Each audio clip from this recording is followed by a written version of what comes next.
kita? Fadil. Fadil, coba sebutkan apa lambangnya itu sila kedua.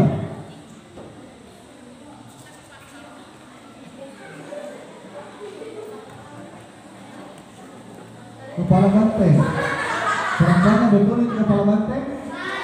Salah. Sama bisa bantu Fadil. Ya, apa? Rantai. Ya, nah, duduk gigi Fadil. Tunjuk satu orang lagi perempuan.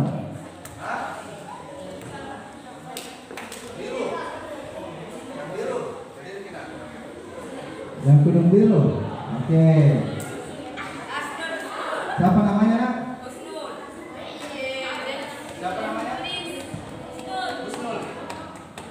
Sudah ada beberapa nama Husnul di MTS ya. Jadi Husnul, hafal Pancasila, Nak? Coba sebutkan lambangnya sila ketiga Pancasila apa? Lambangnya sila ketiga. Kepala banteng. Laki-lakinya betul? Nah, ada yang bisa bantu temannya? Nah, kita duluan tanya ke kanan. Apa, Nak? Pohon beringin. Berdiri lagi kita. Tunjuk satu orang laki-laki. Siapa?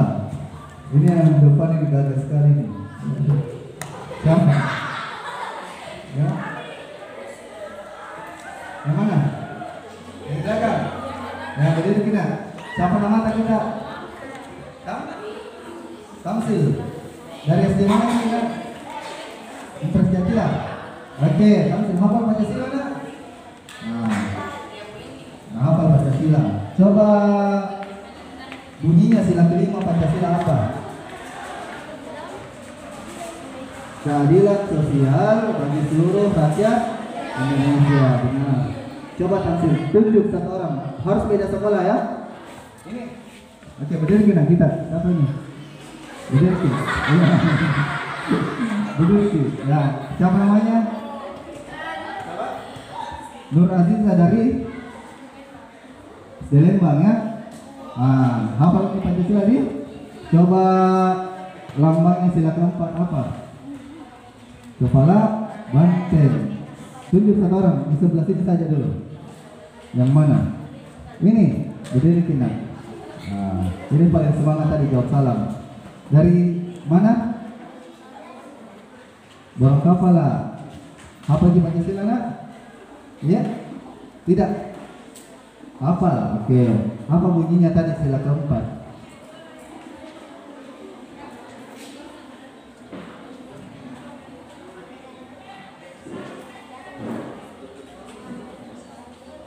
Kerakyatan yang dipimpin oleh hikmat kebijaksanaan dalam permusyawaratan perwakilan. Tepuk tangan dulu untuk kalian semua. Ya, alhamdulillah tidak ada yang saya dapatkan belum hafal Pancasila. Dari yang berdiri, yang tidak berdiri belum tentu ya. Oke, kita ulangi sama-sama. Pancasila. Pancasila. Satu. Ketuhanan yang Maha Esa. Dua. Kemanusiaan yang adil dan beradab. Tiga. Persatuan Indonesia. Empat. Kerakyatan yang dipimpin oleh hikmat kebijaksanaan. Dalam permusyawaratan perwakilan. 5. Keadilan sosial bagi seluruh rakyat Indonesia. Oke, itu harus dihafal ya. Jangan sampai guru nanti malu-malu nanti tanya SD mana sebelumnya atau siapa guru PPKN tadi waktu SD tidak dihafal sih. Ya. Nanti kalau kita ketemu sudah harus hafal semua, baik itu Pancasila maupun pembukaan Undang-Undang Dasar. Ya.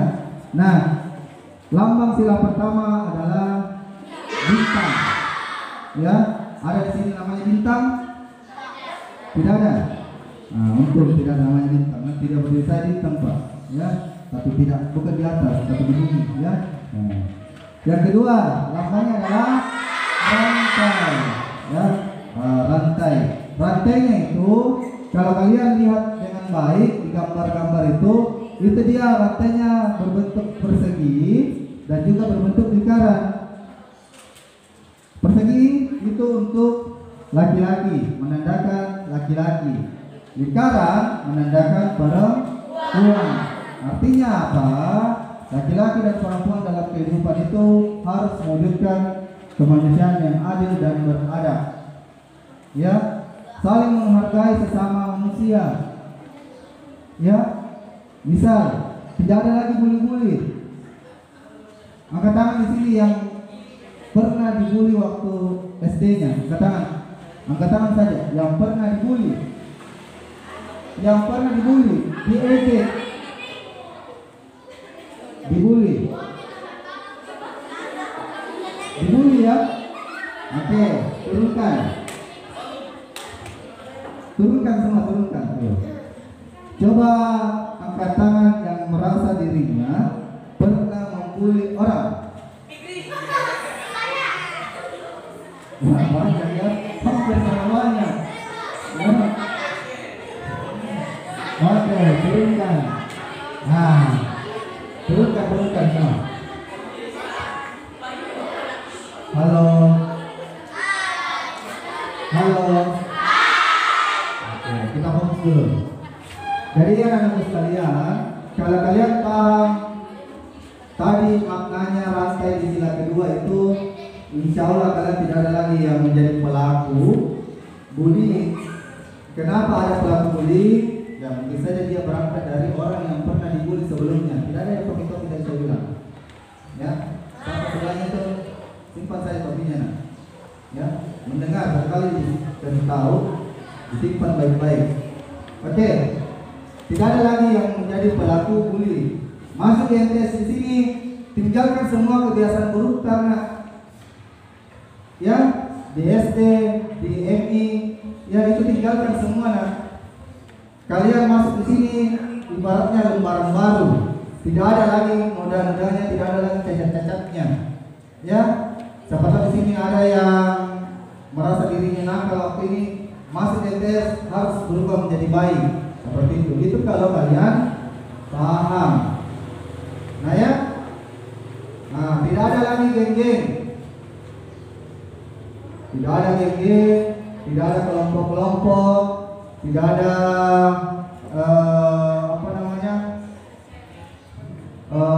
orang yang hanya mau berteman dengan orang tertentu saja. Semua kita samakan, ya seperti itu. Nah, yang ketiga lambangnya apa nak? Pohon beringin. Ada yang pernah lihat pohon beringin itu seperti apa? Ada yang pernah lihat? Ada yang pernah lihat pohon beringin? Bagaimana itu pohon beringin? Besar ya, besar. Bisa beberapa orang saling berpegangan baru bisa dilingkari itu batangnya. Ya, pohonnya kuat dan kadang dianggap angker ya. Kadang dianggap angker. Ada dia punya akar ya, akar yang kuat dengan dedaunan yang lebat ya, seperti itu. Maksudnya apa? Semua bahasa, semua bangsa, semua etnis itu dinaungi dalam satu naungan ya. Jangan belum cerita ya, tidak ada lagi yang merasa dirinya hebat. Kulit apakah dia kulit hitam kah, kulit putih kah, dia orang Bugis, dia orang Bantai, dia orang Bulukumba, semua sama kita. Ya, tidak ada lagi yang merasa dirinya lebih unggul, lebih dari sini keturunan bule atau. Jadi jangan merasa diri paling cantik, paling gagah di antara orang lain, sama semua. Ya, seperti itu. Nah, yang keempat lambangnya apa nak? Kepala banteng. Ya, kalau bahasa Inggrisnya itu ulutedo. Ya, apa ulutedo nih? Nah, kepala banteng. Kenapa bukan kepala kerbau? Kenapa bukan kepala burung cendrawasih? Kenapa harus kepala banteng? Ada yang tahu? Nah, banteng itu salah satu jenis hewan yang tidak bisa hidup sendiri. Dia pasti hidup berkelompok-kelompok, dan biasanya dalam satu kelompok akan muncul satu banteng yang paling kuat. Ya, makanya misalkan ada banteng yang kalau di Spanyol sana, di seberang di banteng di Spanyol ya, di situ ada memang matador ya. Nah, makanya Spanyol itu dijuluki negara matador karena dia ahli dalam mengingatkan banteng-banteng yang ini yang kuat seperti itu. Sama halnya dengan kita di sini nanti ya, di sini ada kepala sekolah, ada wakil kepala sekolah, ada guru, ya, ada wali kelas. Nanti di sini berpisah semua. Ada yang masih di kelas A, kelas D, dan kelas D. Semua punya ketua kelas. Ya, semua berhak bisa menjadi ketua kelas. Nanti diusahakan sistemnya pemilihan ketua kelas jangan sistem tunjuk, tapi sistem pemilihan. Ya, boleh yang dipilih ketua kelas saja sama wakilnya, atau ketua kelas sama sekretarisnya. Untuk anggota-anggotanya mengikut saja. Ya, seperti itu. Dan tidak semua orang bisa jadi ketua kelas bersamaan. Paham maksudnya? Ya, masa ada 14 semua di dalam kelas di situ, 14 itu ketua kelasnya. Jadi siapa anggotanya? Nah, tidak ada. Boleh diganti per semester. Ya, per semester kah, per tahun kah. Nah, itu dipilih ya. Itu maknanya sila keempat. Sila kelima apa lambangnya? Padi dan kapas. Padi itu melambangkan apa yang kita makan. Kapas apa yang kita kenakan, baju, pakaian. Makanya ada yang bilang jangan melihat orang dari luarnya saja, ya, penampilannya saja. Tapi itu yang ada di mata kita, pertama kali di mata kita. Misal saya lihat Rifki hari ini tenang, kalem. Mindset saya, karena saya pertama kali lihat Rifki, itu adalah orang yang tenang, orang yang kalem. Ketika dia melakukan hal-hal yang tidak bagus, langsung buyar apa yang saya pikirkan sebelumnya. Ya, makanya katanya orang bilang jangan lihat dari sampulnya saja, lihat dari isinya saja. Tetapi ya, kita tetap harus jaga penampilan. Goyang-goyang begini, nanti saya tanya dari mana dia sekolahnya. Ya, itu tadi saya bilang, hilangkan kebiasaan buruk karena di sekolah lalu, bawa kebiasaan baik di sini. Bisa dipahami? Mau menjadi baik? Oke. Nah, apa yang kita makan, apa yang kita gunakan ya, pakaian kita gunakan. Makanya kelihatan itu orang kaya mungkin bisa makan 2-3 kali atau makan 4 kali, bahkan 5 kali dalam sehari. Pakaian dia bisa gunakan pagi beda, siang beda, sore beda, malam beda, tengah malam beda lagi. Ya, pasti perempuannya tahu beda-beda bajunya. Sampai lemarinya itu tidak muat nih, tinggal mami di bawah di situ, dijejer-jejer saking banyaknya pakaiannya. Ya, tapi itu kita lihat. Makanya itu lebih guna kalau pergi pengantin tidak mau pakai baju yang sama. Coba kita nyebut kalau bapak-bapak itu gampang nih. Coba melihat bapak biar 4 kali nggak pakai, 5 kali nggak pakai, percaya diri. Tapi kalau ibu-ibu tak 1 kali 2 kali mau pakai, selebihnya simpan dimuseumkan. Simpankan kalau ada anak gadisnya. Ya, seperti itu. Ya, jadi ada juga orang Indonesia bahkan 1 kali dimakan dalam sehari. Maka bersyukurlah di sini kalau misalkan kalian bisa makan 3 kali sehari. Ya, pakaian kalian bisa gunakan pakaian baru, bukan hanya pada saat lebaran saja. Ada di sini yang baru bisa beli baju baru pada saat lebaran, angkat tangan. Tidak ada nih. Artinya apa? Kalian cukup sandang dan pangannya. Kalian punya rumah, itu sudah bersyukur ya. Nah, seperti itu. Apa yang kita miliki sekarang patut kita syukuri. Masuk di MTS tidak bayar, disyukuri banyak teman-teman tak yang mau sekolah tidak bisa sekolah, kasihan. Ya, karena apa? Mungkin tidak ada biayanya untuk pergi ke sekolah. Memang ada biaya kalau di sekolah sih, tapi kalau pergi ke sekolah seperti itu. Jadi anak-anakku nanti kalau misalkan kalian ada kendala seperti itu, ya saling membantu satu sama lain. Misal ada di sini yang bawa motor, ya bawa motor laki-lakinya, bonceng laki-lakinya, bonceng perempuannya ya, seperti itu. Bonceng laki-lakinya kalau misalkan kalian dapat, oh temanku itu di kelas 7, ya bonceng. Kalian juga perempuannya, ya seperti itu. Yang penting kalau beberapa kali kita bonceng, nah ingat-ingat Tom Niki kasih tahu kita mau beli bensin, beli bensin 10.000. Nah seperti itu. Ada rasa terima kasih. Oke, itu yang pertama, Pancasila. Kita langkai Pancasila, kita masuk ke Undang-Undang Dasar. Ada di sini yang hafal pembukaan, nak?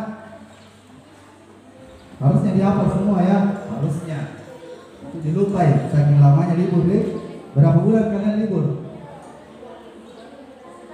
1 bulan lebih. Ada 2 bulan.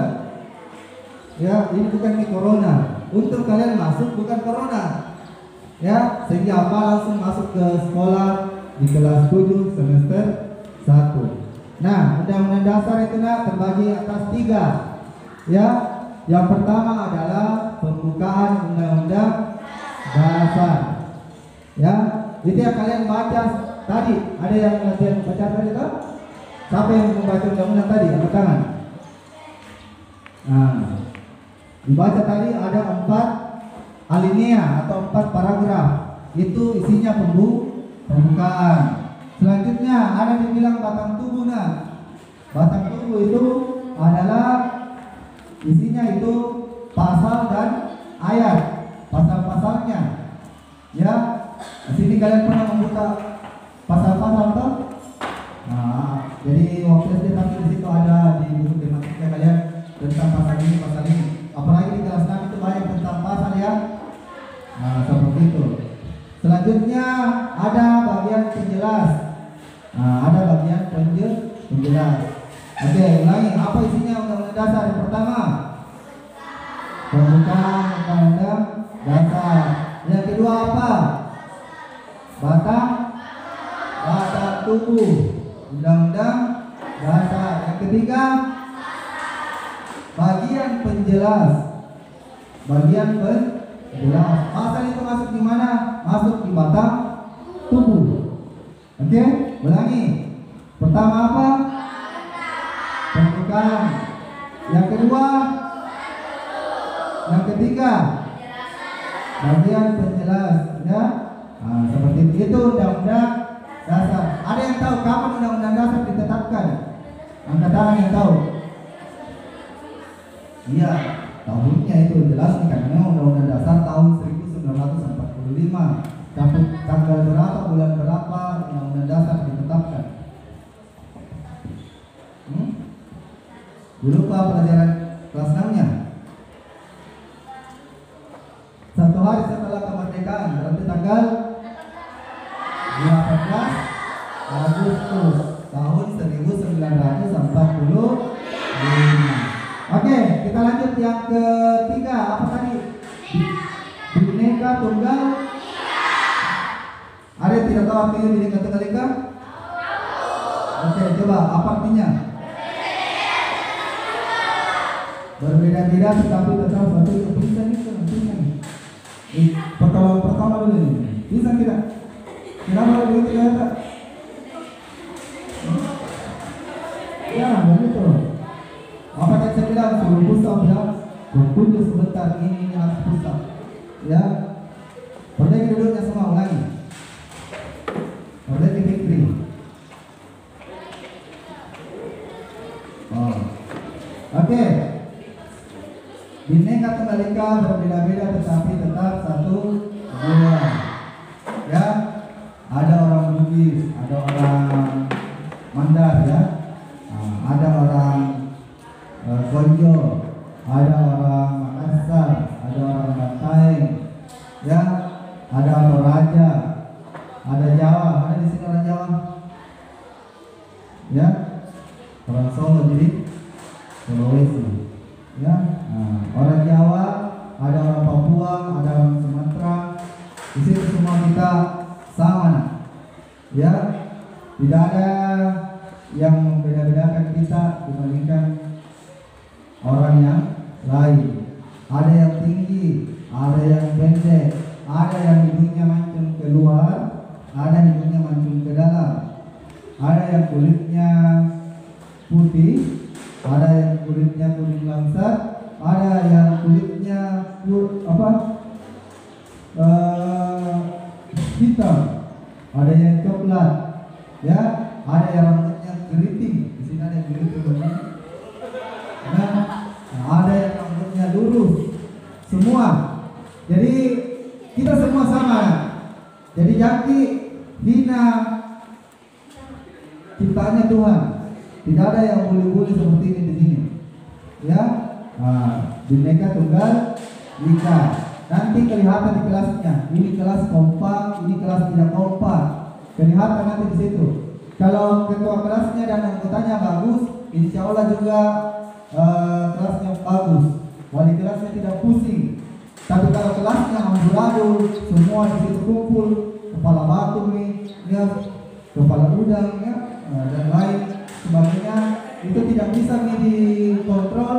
Nah, maka mau tidak mau ada harus yang dilepas. Maaf, tahu maksudnya? Ada yang harus dilepas, ada yang harus dikeluarkan. Misalkan kalau ada yang tidak lagi bisa mendengar aturan-aturan yang kita telah buat, seperti itu. Ya, makanya pertahankan ini, nak. 57 orang sekarang, semoga nanti tamat, nanti bertambah bukan berkurang. Ya, nah, dan juga tetap semuanya harus bertambah. Siapa tahu ada teman yang pada suka di sekolah lain yang ajak ke sini. Ya, yang penting dia mau belajar. Yang keempat apa? Tadi Negara Kesatuan Republik Indonesia, ya, atau yang biasa disingkat NKRI.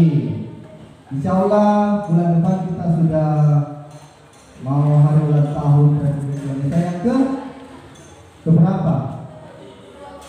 78 tahun.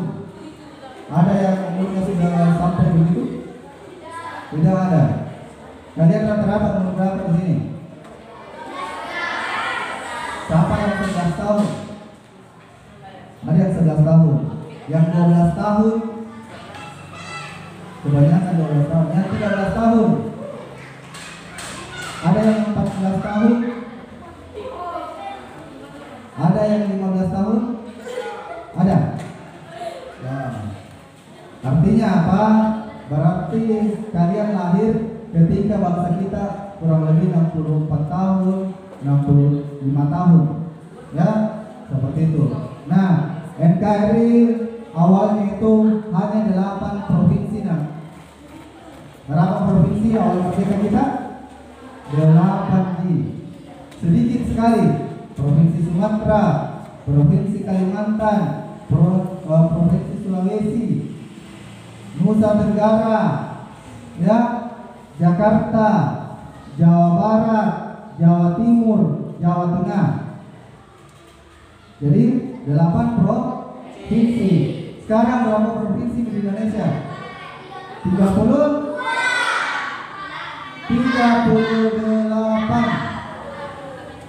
Ya, 38 ini.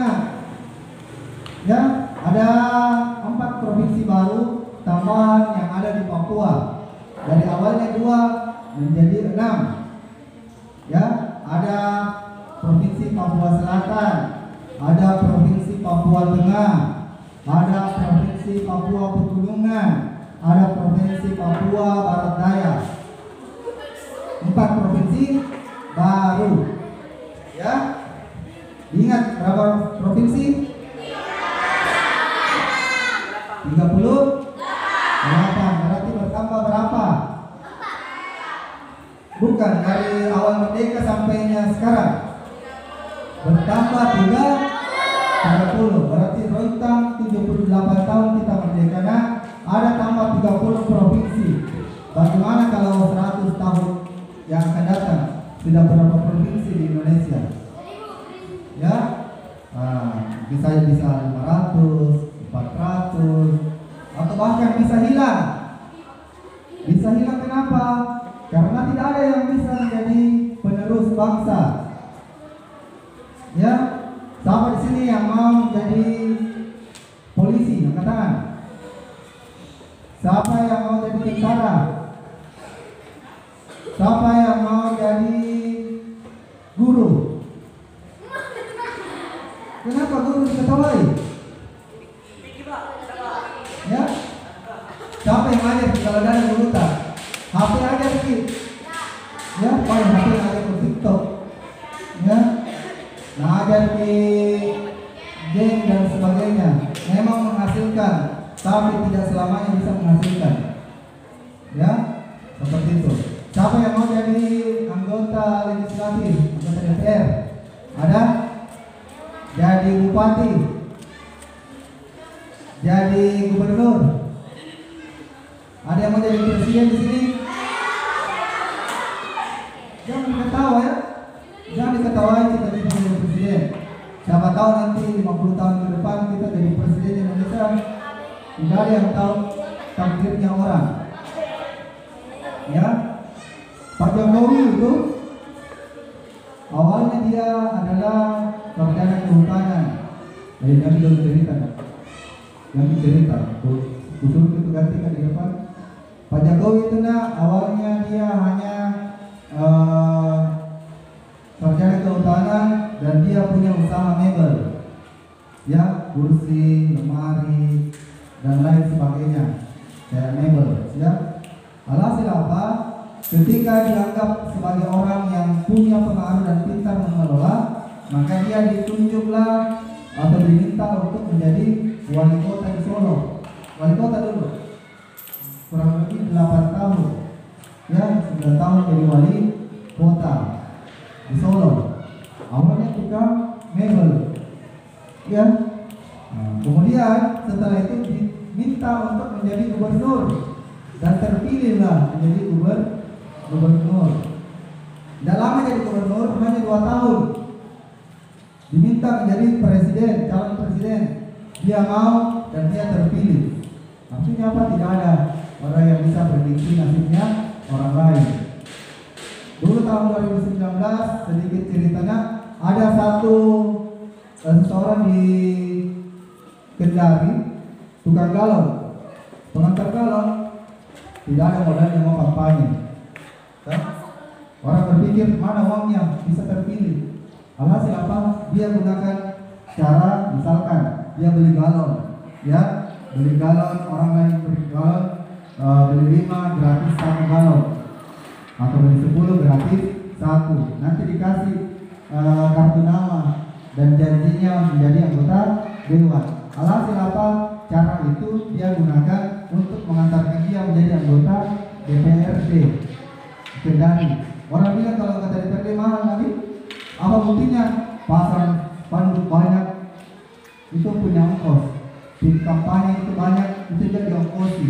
Bisa sampai 200 juta, 500 juta uangnya habis. Tapi itu tukang galon. Kalau mau dipikir tidak ada modalnya untuk menjadi anggota dewan. Tapi dia berhasil. Ya, seperti itu. Jadi anak-anak sekalian di sini, kalian harus punya mindset untuk berpikir jauh ke depan. Jangan bilang orang tua aku petani, saya juga harus jadi petani, ya. Jangan seperti itu. Harus berpikir untuk bisa lebih baik dibandingkan orang tua tak. Karena orang tua punya mimpi seperti itu. Coba bertanya mama bapak tak. Nah, sengaja kita ke sekolah tinggi-tinggi supaya apa? Supaya bisa lebih baik dari dia. Ya, seperti itu.